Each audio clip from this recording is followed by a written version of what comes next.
नमस्कार, आप देख रहे हैं live MTV news. Uttar Pradesh के मुख्यमंत्री योगी आदित्यनाथ ने भ्रष्टाचार पर अंकुश लगाने के लिए कई कदम उठाए। दरअसल आपको बता दें कि कासगंज के जिला समन्वयक निर्माण संदीप हरिराम पाल द्वारा जिला बेसिक शिक्षा अधिकारी बीएसए सूर्या प्रताप सिंह के खिलाफ जिलाधिकारी मेधा रूपम को सौंपे गए शिकायती पत्र में लगाए गए भ्रष्टाचार के आरोप गंभीर हैं। पत्र में दावा किया गया है कि शिक्षा विकास के लिए शासन द्वारा आवंटित धनराशि का बड़ा हिस्सा फर्जी बिलों के माध्यम से हड़प लिया जाता है। इसके अलावा बीएसए पर प्रत्येक विद्यालय से भारी भरकम राशि वसूलने का दबाव डालने, असहमति जताने वाले कर्मचारियों को प्रताड़ित करने और संदीप हरिराम पाल जैसे कर्मचारियों की संविदा समाप्त करने की धमकी देने का आरोप है। विशेष रूप से पाल से उनकी बहाली के लिए 5 लाख रुपए की मांग का उल्लेख किया गया है और असमर्थता जताने पर उनकी संविदा समाप्त करने की चेतावनी दी गई। शिकायती पत्र में कई बिंदुओं पर ध्यान आकर्षित किया गया है जो प्रशासनिक व्यवस्था में भ्रष्टाचार की गहरी जड़ों की ओर इशारा करते हैं। लगातार बीएसए द्वारा धनराशि हमसे दबाव बना के लिया गया। हमने वर्तमान में जो 20 अतिरिक्त कक्षा कक्ष निर्माण काम कराए जा रहे थे, उस 20 अतिरिक्त कक्षा कक्ष में बीएसए को मैंने 20 लाख रुपए धनराशि जो दिया, बीएसए ने दबाव डाल के मुझे कहा कि 20 लाख रुपए धनराशि। इसकी जानकारी जिलाधिकारी महोदय को तत्काल हो गई थी। उस समय उन्होंने प्रधानाध्यापकों को बैठा के इसकी बैठक ली थी। उन्होंने ये कहा था कि यदि कोई पैसा देता है भ्रष्टाचार वो भी है और जो पैसा लेता है वो भी भ्रष्टाचार। इतना कहने पे मैंने ये मना कर दिया था, मैं ये काम नहीं करूँगा। तो उन्होंने कहा कि आपका संविदा मैं रिन्यूअल नहीं करूँगा।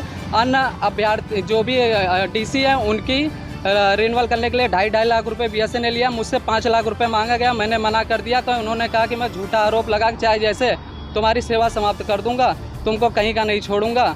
और लगातार मतलब कि मेरे पास इतने प्रेशर बनाया जा रहा था कि नोटिस गलत तरीक़ों का, और मेरा पक्ष बीएसए रख नहीं रहे थे किसी भी तरीके से। और इस समय वर्तमान में जो 3 डीसी हैं, डीसी कमलेश और डीसी सामुदायिक समिति का गौरव साक्य, डीसी अमित, ये फर्जी हैं जो कि एमबीए की डिग्री इनकी रेगुलर नहीं है, डीसी के पद पर कार्यरत है। बीएसए का इनका पूरी तरीके से हाथ है। और बीएसए ये कहा जाता है कि मैं मंत्री जी को 30 लाख रुपए दे के आया हूँ, यहाँ बीएसए बना हूँ। मंत्री शिक्षा मंत्री श्री संदीप सिंह को मैं 30 लाख रुपए दे के आया हूँ। और ये 30 लाख रुपए आपको किसी भी प्रकार के डरने की नहीं ज़रूरत है। मैं जिला अधिकारी तक को भी मंत्री से फ़ोन करवा दूंगा। और आप लोग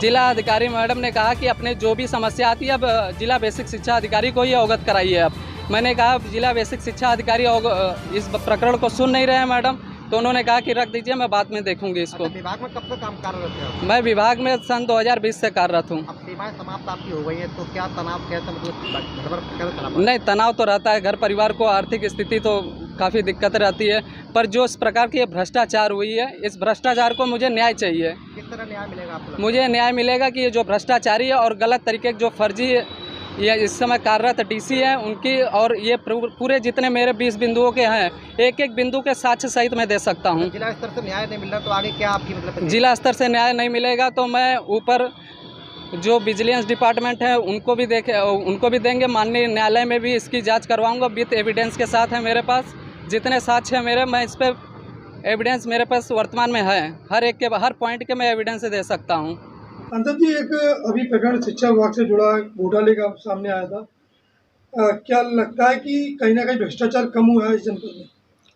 देखिए, मुझे इस चीज़ की जानकारी हुई है, लेकिन अभी कुछ चीज़ें और मैं खंगाल रहा हूँ। लेकिन ये सही है कि बच्चों की शिक्षा के लिए जो विद्यालय आया है और उसको टेंडर होने के बाद भी किन परिस्थितियों में स्थान परिवर्तन किया जा रहा है, जबकि ऐसा नहीं हो सकता है। इसमें जो भी दोषी अधिकारी हैं, और मैं उन बिंदुओं को खंगालने का प्रयास कर रहा हूँ। और ये निश्चित तौर पे मान लिया जाए कि अगर इसमें जरा सी भी हेरफेर होगी तो उसमें जो भी दोषी अधिकारी होंगे उन्हें 1 लाख सख्त से सख्त कार्रवाई होगी।